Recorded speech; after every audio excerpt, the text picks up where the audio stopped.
Valiklarni hali ham puliga qarab tanlayotgan bo'lsangiz, juda ham katta xato qilyapsizlar. Hozirgi shu haqida qisqagina master klass aytib o'tamiz. Tayyorlaringiz agar notekis, xaper zo'rjiklar bo'lsa, unda sizga uzunroq yungni tavsiya qilaman.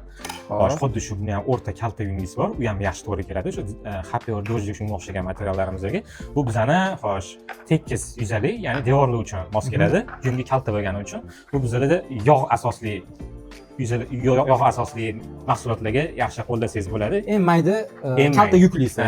Kalta yunglisi nimaga? Chunki yog'och, temir shunga o'xshagan universal joylarni bo'yashga yaxshi, yungi kalta yurishi ham oson bo'ladi.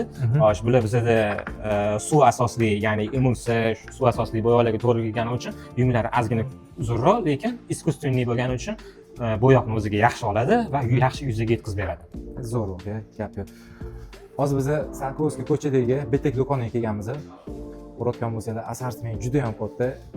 Aytgan ranginglarni namesta joyda chiqarib berishadi. Necha xil rang bor deb o'ylaysizlar shu kataloglarda? 30 ming xildan oshiq ranglar bor. O'zingizga kerak bo'lgan rangga bemalol chiqarib ketsanglar bo'ladi. 100% javob beraman, bu yerda ishinglar aniq bitib chiqib ketasizlar. Bu do'kon sizlar bilan naqdga ham, persinaga ham, korporatsion kartaga ham ishlaydi. Juda ham foydali.